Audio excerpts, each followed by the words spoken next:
Hi, Math 2. So this is more practice with radian and degree measure. On this side of the worksheet, we're going to practice drawing angles. So when we draw an angle has both an initial side, that's where the angle starts. It has an arrow that shows me direction, and then it has what we call the terminal side, and that's where my angle ends. And my vertex is where they join. So an angle can be positive or negative. You might remember when we studied rotations earlier this year, if I rotated counterclockwise, CCW, it was a positive angle measure. And if I rotated clockwise, we abbreviated that CW, the angle measure was negative. So let's first take a look at this angle. This is my initial side. I know that because I can see my angle being drawn with an arrow ending here. So this would be my terminal side. And this is showing my angle's direction. This would be a positive angle because its direction is counterclockwise. I also can estimate this angle. I would estimate this angle to be about 300 degrees. Here's what you could think about. If this is the side where it starts, my initial side, again, I'm looking at the direction of my angle arrow, then this would be 90 degrees in my mind. This creates a straight line. It would be 180 degrees. 180 degrees plus another 90 is 270. And so my angle is something more than 270, but it doesn't make a complete circle. So I'm going to just estimate and say it's around 300 degrees, and it would be positive. So let's take a look at this angle. This is my initial side. I can tell by my angle. My arrow is drawn to my terminal side, and it shows me direction. So I know this is negative because this arrow is traveling in a clockwise direction. This also doesn't even open up 90 degrees. So I know it's something less than 90, looks like more than 45, more than halfway. So let's just call this 60 degrees. But it would be a negative 60 degrees since I'm going clockwise as my direction. So let's take a look at drawing some angles. My first angle is positive 40 degrees. So I know that I'm going to move in a counterclockwise direction. So if this is, in my mind, I'm visualizing a whole circle. So if this is my initial side, then this is 90 degrees to get up to my y-axis. It's another 90 degrees to get back down to the other side of my x-axis. This is 90 degrees to get down to the bottom side of my y-axis, and it's another 90 degrees or 360 degrees to get all the way back around. So 40 degrees is less than 90, and I'm visualizing 45 in my head. So I know the angle I'm trying to draw is something less than 45 degrees. So my answer I'm drawing in red. All the blue work you're looking at right now is just my thinking. But my actual answer to this would just be a terminal side, an angle mark drawn at what I think is 40 degrees, and I would show an arrow to show my direction. This is showing it opening in a counterclockwise or positive way, and my terminal side is showing it ending at 40 degrees. So let's take a look at negative 270. I'm going to start traveling in a clockwise direction. So in my mind, I start at my initial side, and I move my first 90 degrees. I move another 90 degrees, and finally I move another 90 degrees. That's a total of 270 degrees. And so let me draw in my angle with its direction. Let me draw my terminal side, and this huge angle is 270 degrees. It's a negative 270 degrees because the direction was clockwise. So now in this final example, I want to do 135 degrees. Now it's also negative. So again, I'm going to move in a clockwise direction. So as I'm thinking about it, I'm going to start at my initial side at 0 degrees. I'm going to move my first 90, and then 135 is less than 180 degrees. In fact, 135 is 90 and 45. So I'm actually going to move halfway into my next quadrant, that's another 45 degrees. That would give me 135 degrees total. And so I need to draw my terminal side, I need to draw my arrow to show direction, and I write in my angle measure. So remember, one, we have to draw our terminal side. We have to draw our angle to show direction. And finally, we have to label our angle as 135, negative 135 degrees in this case. Let's continue practicing drawing angles. I want to point out a few items. Our angle is what we call standard position. It's standard form. If the vertex is at the origin and our initial side is the positive x-axis, so the initial side is where the positive x-axis would be. And then again, notice we have to show our terminal side and we have to show our direction. If I had to estimate this one, this looks like 45 degrees, and it's positive since it's opening in a counterclockwise direction. Remember our quadrants. We have our first quadrant, they go in a counterclockwise direction as well. Quadrant 1, 2, quadrant 3, and quadrant 4. So let's state the quadrant each angle would lie in. So first of all, a positive 350. Since I know all the way around is 360 degrees, I know this goes 90 degrees, 180 degrees, another 90 degrees, which is 270, and not quite all the way to 360. That would be 350 degrees. So this would be in my fourth quadrant. And a lot of times we use Roman numerals, or you could use fourth quadrant. So then 65 degrees. Well, 65 degrees is less than 90 degrees. So 65 degrees would be somewhere in my first quadrant. And it's a positive 65 degrees, so I know that I would be moving counterclockwise, and that's one reason I know it's in quadrant 1. And you can use Roman numeral 1 or write a 1. So positive 130. Positive 130, well, that's more than 90, but it's less than 180. So it's going to be in my second quadrant, and not quite halfway through my second quadrant, because that would be 135 degrees. So my 130 degrees would be in my second quadrant. Let's take a look at 225. It's also positive, so I'm still going to be moving counterclockwise. So 225, that's greater than 90, that's greater than 180, but that's not greater than 270. So it would be in my third quadrant, because this is my 1, 2, and 3.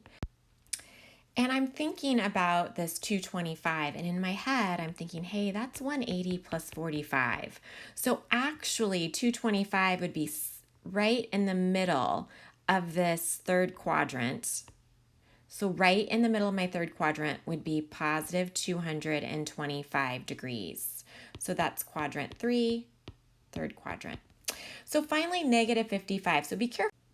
This is negative, so I have to remember to move in a clockwise direction. So when I'm thinking about what this angle would look like, 55 degrees is less than 90, but it's more than 45. So I'll draw my terminal side, something a little bit more than halfway, and I'll show my direction as being clockwise, and I'll show my angle measure as being negative 55 degrees. And so this is actually in quadrant 4, which is the fourth quadrant. Let's discuss quadrantal angles. Quadrantal angles have their terminal sides on the x or y axis. So let's remember our quadrants from the front side. We have quadrant 1, quadrant 2, quadrant 3, and quadrant 4. So quadrantal angles have their terminal side on our x and y axes. So let's take a look. Our initial side is the positive x-axis always. So let's take a look at a 90-degree angle. A 90-degree angle would have its terminal side on the positive y-axis. This would be 90 degrees because we're moving in a counterclockwise direction, be positive. And this is a quadrantal angle because its terminal side is on the y-axis. The same is true for 180 degrees. So this would be a 180-degree angle. It's positive because the way I've drawn my angle arrow is moving counterclockwise. And it would be a quadrantal angle because the terminal side is on the negative x-axis. Let's now look at 270 degrees. So I go 90 degrees, 180, and 270, and I'm also on one of my, the negative y-axis. This is a quadrantal angle, and it's positive 270 degrees. What about the negative movements? So I could also name these angles by moving the other direction. For example, if I went clockwise 90 degrees, I end up with the exact same quadrantal angle. So negative 90 is also a quadrantal angle. So is negative 180 degrees. I would end up at the exact same terminal side for negative 180. And also, if I move around 90, 180, negative 270 degrees, I also end up at this same terminal side. All of these are examples of quadrantal angles. What the blue and the red angles are also examples of is something that we call coterminal angles. Angles that differ by multiples of 360. So for example, let's take a picture of the angle already drawn. So first of all, this is our terminal side. And let's first look at the 60-degree angle. So not look at the dotted line for a moment. So this is opening counterclockwise 60 degrees. And so I could say that that angle is a positive 60 degrees. What if I went around once first before I went 60 degrees? In other words, I went all the way around my circle and then I went another 60 degrees. That would be 420 degrees. So let's show that. We're going to go all the way around my circle. This is the dotted line. We're going to go all the way around 360 degrees. And then we're going to go 60 degrees. And we're going to end up at the same terminal side. So that's why we call these coterminal. They're sharing the same terminal side. Let's add another rotation. So we're going to go around another time. And then we have 780 degrees. So now how would I show that? I would go around twice. And so starting at the bottom, I'd go around once. That's 360. I'd go around twice. That's 720. And then I'd go around 60 degrees and end at that exact same terminal side. This would then be 780 degrees. So we say that 60 degrees, 420 degrees, and 780 degrees are coterminal, meaning they can share the same terminal side. Let's take a look at the second problem. It says, what's another coterminal angle to 110 degrees? There's actually an infinite number of coterminal angles. It just depends on how many times you want to add 360. So let's add it just one time. So we have 110 degrees plus another entire rotation, and I get 470 degrees. So the way I show that is I show it going around all the way around once. That's 360 degrees. And then I draw my arrow to my 110 degree angle. That's another 110 degrees. Or my blue angle is 470 degrees total. So how about we talk about negative angles? Negative angles can have the same terminal side, and we find those by subtracting 360. So let's subtract 360 from my 110 degrees. When I subtract 360 from 110, I get negative 250 degrees. So I'll show that in red.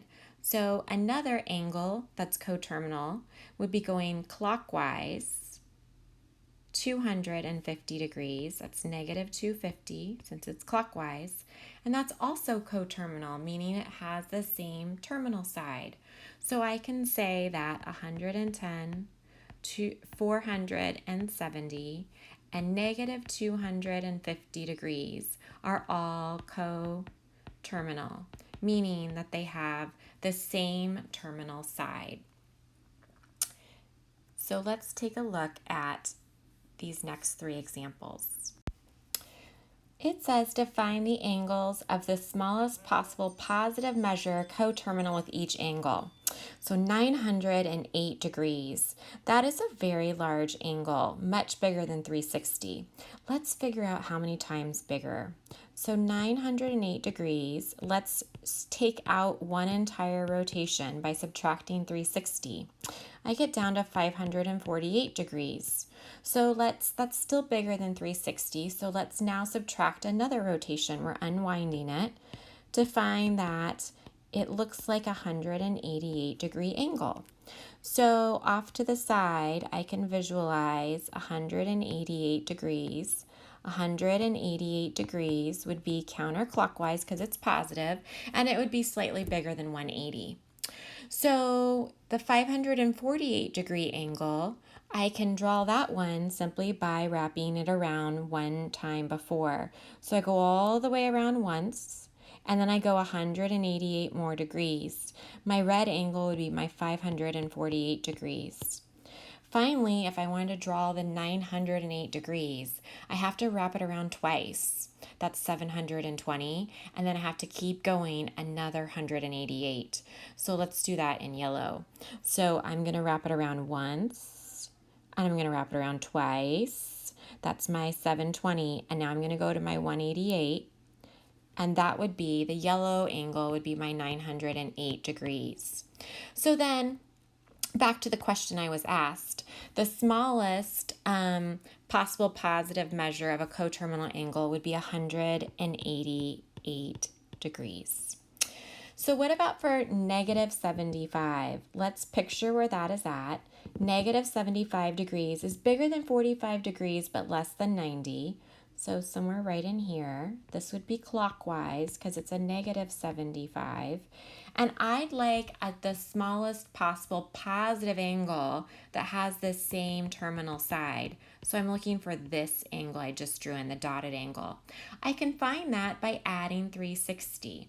So my negative 75 plus 360 degrees gives me 285 degrees.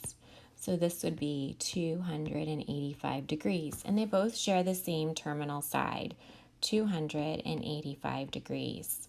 So for negative 99, I know that I need to add 360 to it to get my positive angle that has that same terminal side. And so negative 99 plus 360 would give me 261 degrees. So it says draw a negative 300 degree angle in standard position. Draw an arrow to represent the correct amount of rotation. Find the measure of another negative angle that is coterminal to the one given. So negative 300 degrees would be clockwise, and it's not quite 360. So I have to go around negative 90, negative 180, negative 270, and I need to go 30 degrees more. So it's kind of close to that. So this would be my negative 300 degree angle. So now it asks to find another negative angle that's coterminal. In other words, I'm going to wrap it all the way around one time and then another 300 degrees.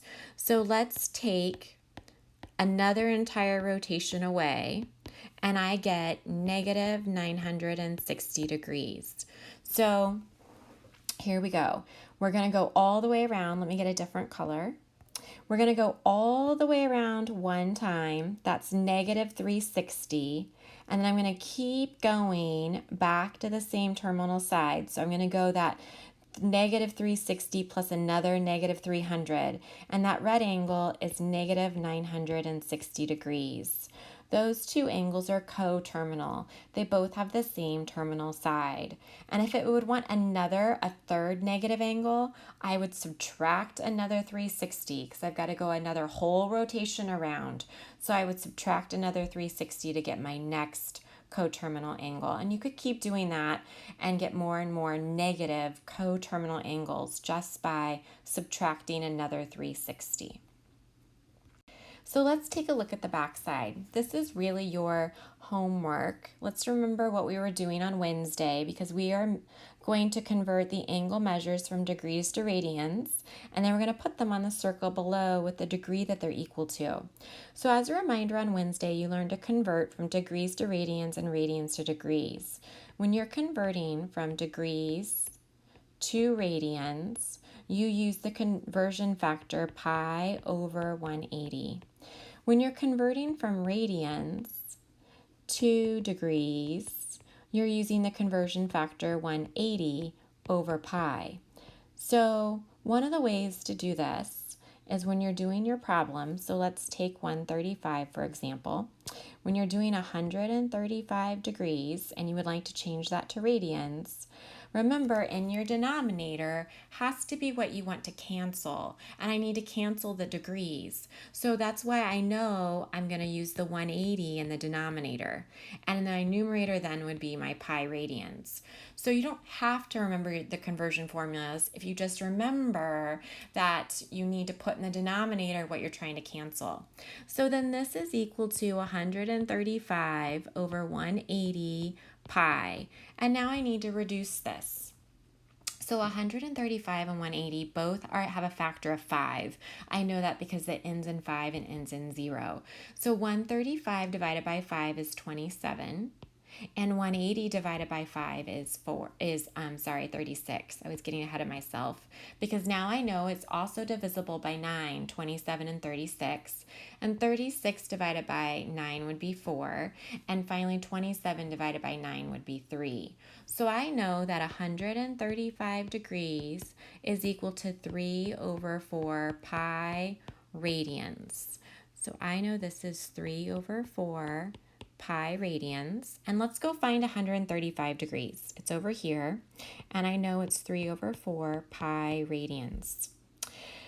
A couple things I can go ahead and put on here. 0 degrees would be the beginning, and that's where I'm at 0 radians. We also learned in class on Wednesday and Tuesday that 360 degrees of full rotation. A full rotation in radians was 2 pi radians. So I know this would be 2 pi. So to finish this off, finish writing in what each of these degrees are in radians. And after you do so, after you do your work and you find that answer, transfer it to the circle by matching up the degrees in radians. You don't have to write anything in this coordinate off to the side of each one. So you should fill in your degrees and your radians after you find them. And the answers are in Google Classroom, so double check them before you scan it to turn it in. Thank you.